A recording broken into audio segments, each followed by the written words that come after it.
On nous a toujours répété que l'être humain est un animal social, que l'isolement est un symptôme de tristesse ou de repli. Mais regardons la biologie de plus près. Et si votre besoin de solitude n'était pas un rejet du monde, mais le signe d'un système nerveux qui a évolué pour fonctionner à une fréquence plus élevée, ce que vous appelez être seul est peut-être, en réalité, le moment où votre intelligence respire enfin. Lorsque vous fermez la porte derrière vous et que le silence s'installe enfin. Il est facile de croire que l'activité cesse, que vous entrez dans une phase de vide ou de pause, mais la neurobiologie moderne nous raconte une histoire radicalement différente. Une histoire où ce que nous appelons l'ennui ou la solitude est en réalité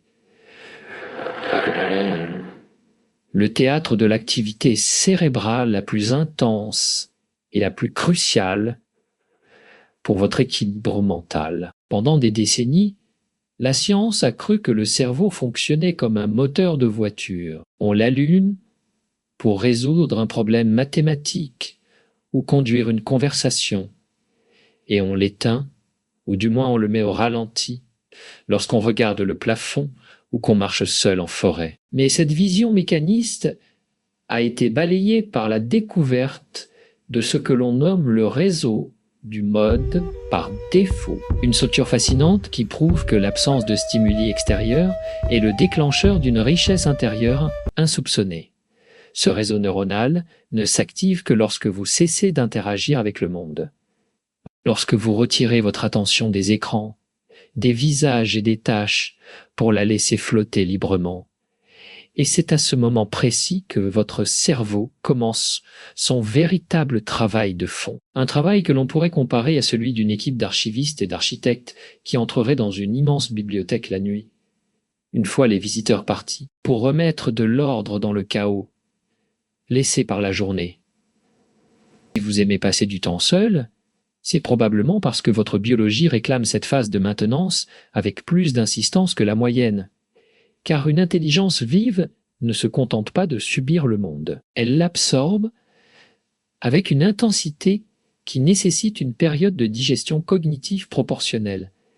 Il faut comprendre que chaque interaction, chaque son, chaque information que vous croisez durant la journée laisse une trace chimique et électrique dans vos circuits neuronaux, une empreinte temporaire qui, si elle n'est pas traitée, crée un bruit de fond épuisant, une sorte de saturation qui brouille la pensée et fragilise la mémoire. Lorsque vous êtes seul, votre cerveau commence à trier ces millions de micro-informations. Il consolide ce qui est utile, efface ce qui est superflu et surtout, il tisse des liens entre des concepts qui n'avaient apparemment rien à voir les uns avec les autres. C'est ce processus invisible qui est à l'origine de la créativité et de la résolution de problèmes complexes, car les solutions les plus élégantes émergent rarement dans le fracas de l'action, mais remontent à la surface lorsque le cerveau a enfin l'espace nécessaire pour faire dialoguer ces différentes régions sans interférence. Votre besoin de solitude est donc le symptôme d'un système qui cherche à optimiser sa propre neuroplasticité. Car c'est dans ces moments de retrait que les connexions synaptiques se renforcent véritablement, transformant une expérience éphémère en une leçon durable ou en une partie intégrante de votre personnalité. Pour refuser cette solitude ou la combler systématiquement par du divertissement numérique revient à priver votre cerveau de son sommeil paradoxal éveillé, l'empêchant de construire cette narration interne cohérente que nous appelons le soi. Les personnes qui fuient le silence finissent souvent par se sentir étrangères à elles-mêmes, non pas par manque d'intelligence, mais parce qu'elles n'ont jamais laissé à leur cerveau le temps d'intégrer leurs expériences vécues dans une structure identitaire stable. De plus, Ce travail de l'ombre consomme une énergie considérable, ce qui explique pourquoi la solitude n'est pas une passivité, mais une activité métabolique intense, où le cerveau continue de brûler du glucose pour simuler des scénarios futurs et rejouer des scènes passées afin d'en extraire des apprentissages émotionnels. Cette capacité à voyager mentalement dans le temps, à se projeter dans l'avenir ou à réanalyser le passé pour mieux comprendre le présent, est une fonction supérieure de l'intelligence humaine qui est totalement inhibée par la distraction constante. Point. En acceptant votre désir de solitude, vous permettez à votre esprit de faire des simulations, de préparer vos réactions futures et d'ajuster votre boussole morale sans la pression immédiate du regard d'autrui. Il y a aussi une dimension de nettoyage émotionnel dans ce processus, car le système limbique, siège de nos émotions, accumule des tensions tout au long des interactions sociales, des non-dits, des frustrations mineures, des empathies forcées qui restent en suspens comme des toxines psychiques tant que nous sommes en représentation. Le retour au calme permet au cerveau de réguler ses charges émotionnelles, de faire baisser les niveaux de cortisol et de rétablir une homéostasie chimique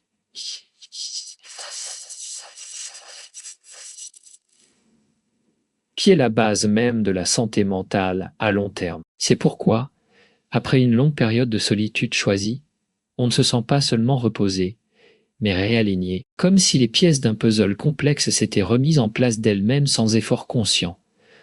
En 2026, où l'attention est devenue la monnaie la plus convoitée et la plus pillée, votre capacité à vous extraire du flux pour rejoindre cette citadelle intérieure est une forme de résistance biologique.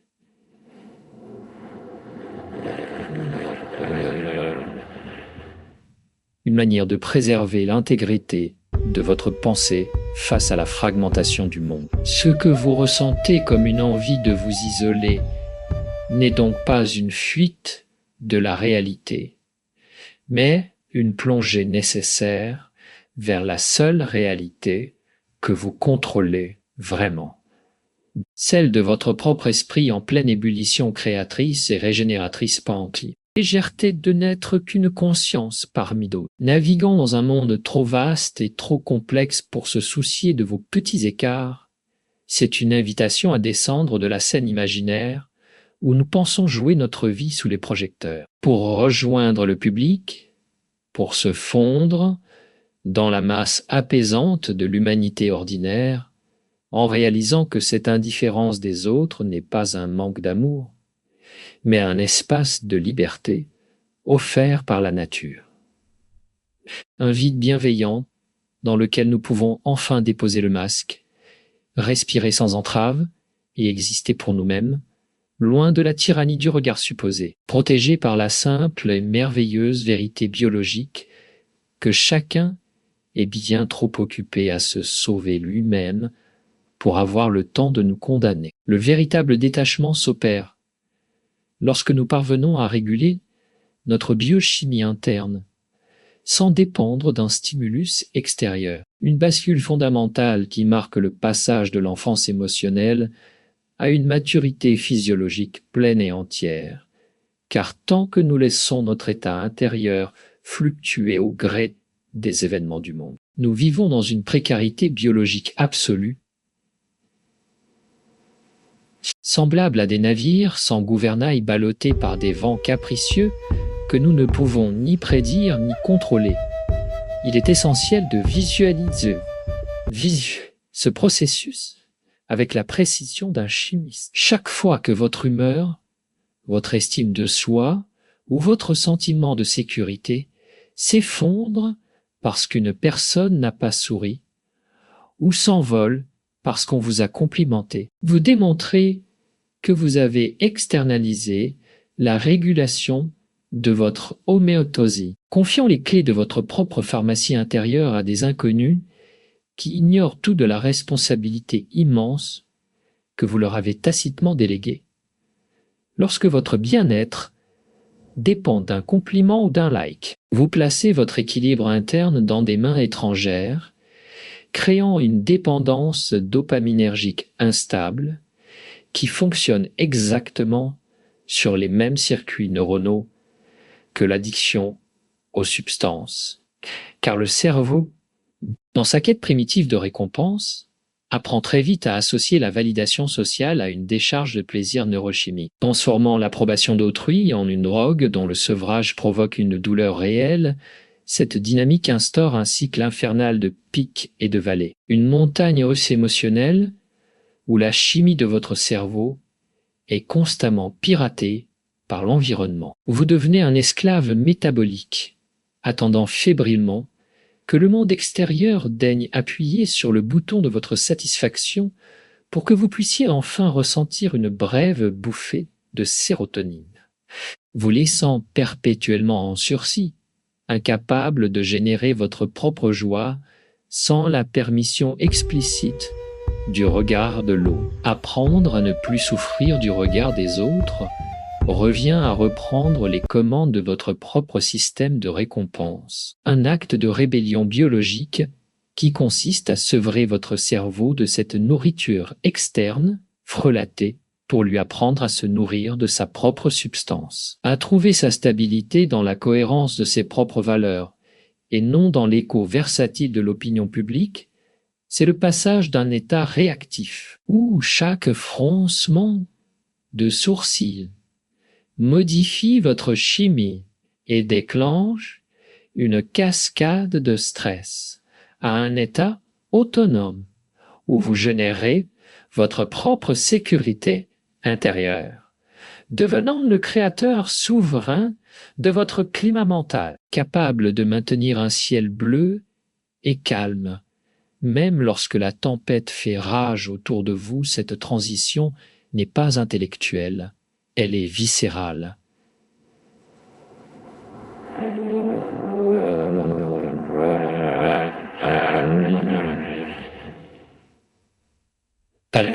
Elle demande de reprogrammer les réflexes conditionnés qui, depuis l'enfance, nous ont appris que notre survie dépendait de l'adhésion au groupe. La survie dépend désormais de notre capacité à maintenir notre équilibre interne.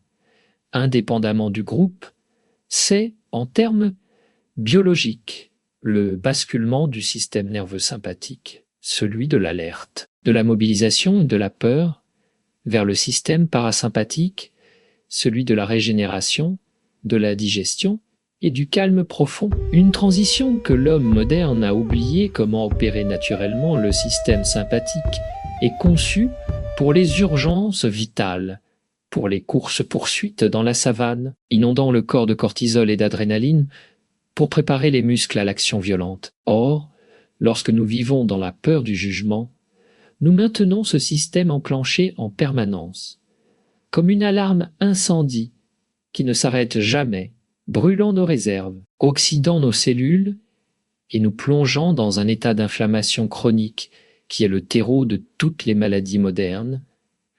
Le regard des approbateurs de l'autre est perçu par ce système archaïque comme une menace de mort. Et tant que nous restons dans ce mode, le détachement est impossible, car le corps est persuadé qu'il joue sa vie à chaque interaction. L'accès au système parasympathique, souvent appelé le mode repos et digestion, est la clé physiologique de la paix intérieure, car c'est uniquement dans cet état que le corps cesse de percevoir l'environnement comme hostile et commence à réparer ses tissus, à réguler son rythme cardiaque via le nerf vague et à produire les neurotransmetteurs de la sérénité, comme le GABA ou l'ocytocine, sans avoir besoin d'un stimulus extérieur.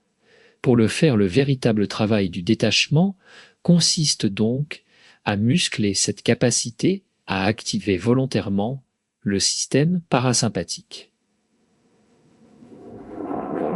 à devenir un expert de sa propre apaisement, utilisant la respiration, la posture et l'attention consciente pour envoyer au cerveau le signal puissant que tout va bien, coupant ainsi l'herbe sous le pied à l'angoisse sociale avant même qu'elle ne puisse s'enraciner. en cultivant cette autonomie physiologique. Nous brisons la chaîne de causalité qui liait notre état interne au comportement d'autrui. Nous découvrons avec émerveillement que nous pouvons nous sentir parfaitement calmes et en sécurité, alors même que quelqu'un nous critique, simplement parce que nous avons choisi de ne pas activer l'alerte sympathique. Refusant de livrer notre biologie à la réaction automatique de défense, c'est une forme d'immunité spirituelle qui s'ancre dans la chair, une forteresse invisible où l'opinion d'autrui ricoche sans pénétrer, non par mépris ou arrogance, mais parce que le système de réception de la menace a été désactivé manuellement par une conscience supérieure qui a compris que l'enjeu n'était plus la survie, mais la liberté.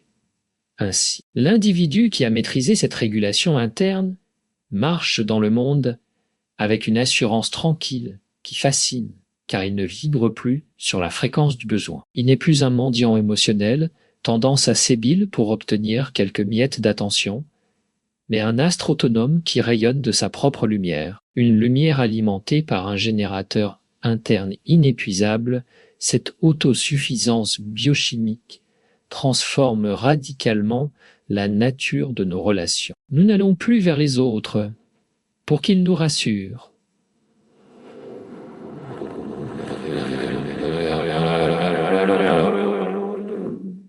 Partager le trop-plein de notre propre stabilité, offrant notre calme comme un cadeau plutôt que de réclamer leur validation comme un dû.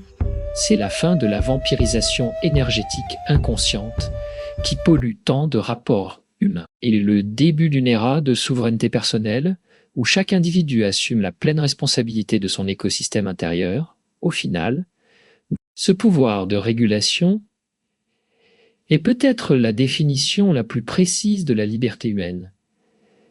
Car si nous ne sommes pas maîtres de la chimie de notre propre cerveau, nous ne sommes maîtres de rien, restant les jouets pathétiques des circonstances et des humeurs d'autrui.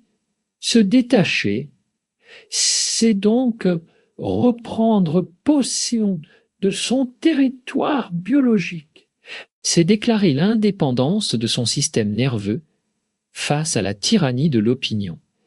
Et c'est s'offrir le luxe suprême de un corps qui est devenu un sanctuaire de paix, un refuge inviolable où le bruit du monde peut résonner à l'extérieur des murs, sans jamais venir troubler le silence sacré qui règne à l'intérieur. Enfin, nous devons aborder avec une curiosité émerveillée le concept révolutionnaire de la neuroplasticité, cette capacité fabuleuse du cerveau à se reconfigurer, car c'est là que réside l'espoir scientifique de notre libération, la preuve tangible que nous ne sommes pas condamnés à rester les otages de nos peurs d'enfants pour le reste de notre existence adulte pendant longtemps. La neurologie a cru que le cerveau achevait son développement à la fin de l'adolescence, se figeant dans une structure immuable, mais nous savons désormais que notre architecture neurale est en perpétuel remaniement, semblable à une pâte à modeler vivante qui se sculpte et se resculpte sans cesse sous la pression de nos pensées, de nos actions et surtout de nos non-actions, lorsque vous ressentez cette brûlure familière. Lorsque vous ressentez cette brûlure familière, cette envie impérieuse de vous justifier, de vous excuser ou de combler un silence gênant pour plaire à votre interlocuteur. Vous ne faites pas l'expérience, mais de l'activation automatique d'un circuit neuronal hyper consolidé, une véritable autoroute de l'information que vous avez à votre insu, asphaltée et élargie par des milliers de répétitions depuis votre plus jeune âge, chaque fois que, par le passé, vous avez ressenti la peur du rejet et que vous avez réagi en essayant de lisser l'interaction, en souriant, alors que vous n'en aviez pas envie, ou en vous expliquant outre mesure, vous avez envoyé un signal de confirmation à votre cerveau, renforçant la couche de myéline. Cette gaine isolante qui accélère la transmission nerveuse autour des axones de l'anxiété sociale, rendant ce comportement de plus en plus rapide, de plus en plus inconscient et de plus en plus difficile à freiner. Cependant, la magie de la neuroplasticité réside dans sa neutralité. Elle fonctionne dans les deux sens, pour construire, mais aussi pour déconstruire. Et c'est précisément ici que s'ouvre la porte de votre transformation chaque fois que vous ressentez l'envie de plaire monter en vous comme une vague et que vous choisissez consciemment, délibérément, héroïquement, de ne rien faire, de rester dans le silence et l'observation. Vous opérez une intervention chirurgicale sur votre propre matière grise, ce moment de suspension. Cette seconde où vous retenez la parole rassurante qui était au bord de vos lèvres est perçue par votre corps comme un danger, une tension désagréable, mais au niveau microscopique, c'est une victoire éclatante. Vous venez de priver le vieux circuit de la peur de sa dose habituelle d'activation. Vous avez refusé d'emprunter l'autoroute, forçant l'influx nerveux à chercher un nouveau chemin. C'est un entraînement invisible et silencieux, une forme de gymnastique inhibitrice où le muscle que vous travaillez n'est pas celui de l'action, mais celui de la retenue. Et ce processus obéit à une loi biologique impitoyable que les neuroscientifiques résument par la phrase « use it or lose it ». Ce que l'on n'utilise pas se perd. En vous abstenant de réagir à la peur du jugement, vous déclenchez un phénomène biologique appelé la dépression à long terme, qui est l'inverse de l'apprentissage.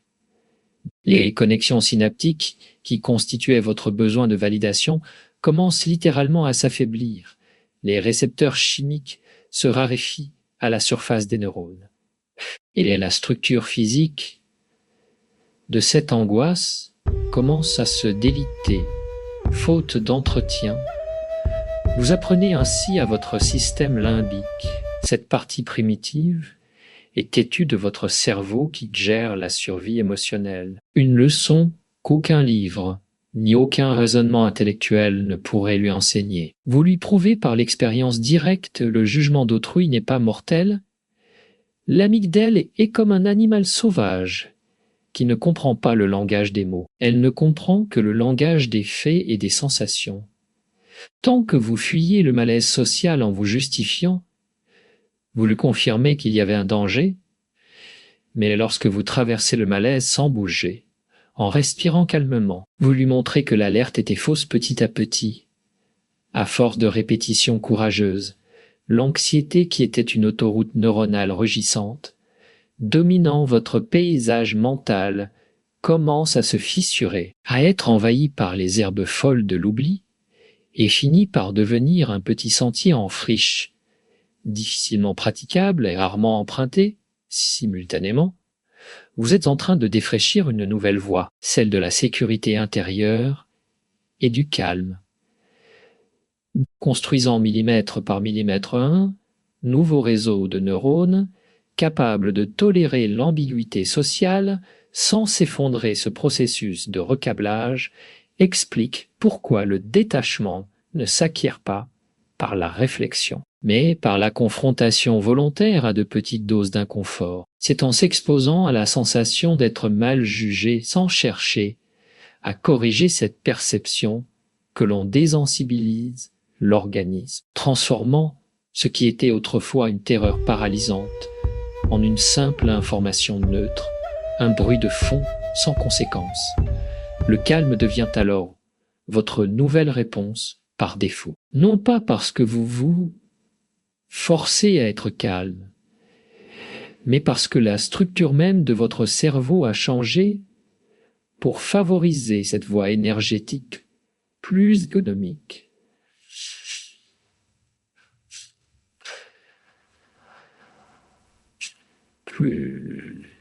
Vous ne vous transformez pas en une statue de pierre insensible aux émotions humaines, mais vous changez de statut biologique. Vous venez simplement immunisé contre le poison de l'approbation, car le poison n'a plus de récepteurs sur lesquels se fixer pour agir la critique. Le rejet ou l'indifférence des autres vous traverse désormais comme la lumière traverse une vitre propre, sans rencontrer la résistance de vos anciennes blessures, sans accrocher les hameçons de vos insécurités passées. Vivre enfin dans un corps qui a compris qu'il est en sécurité.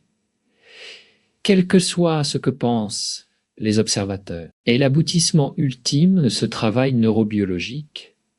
Un état de grâce physiologique où le système nerveux a cessé de scanner l'horizon à la recherche de prédateurs sociaux. Vous marchez dans l'existence avec une légèreté nouvelle, libéré du fardeau écrasant de devoir manipuler la perception des autres pour vous sentir digne d'exister, car votre cerveau, dans sa sagesse plastique et adaptative, a finalement intégré cette vérité absolue. Votre valeur est une constante interne, inaltérable, qui ne dépend d'aucune variable externe. Et cette certitude, gravée désormais dans la chair de vos synapses, est le socle inébranlable de votre paix.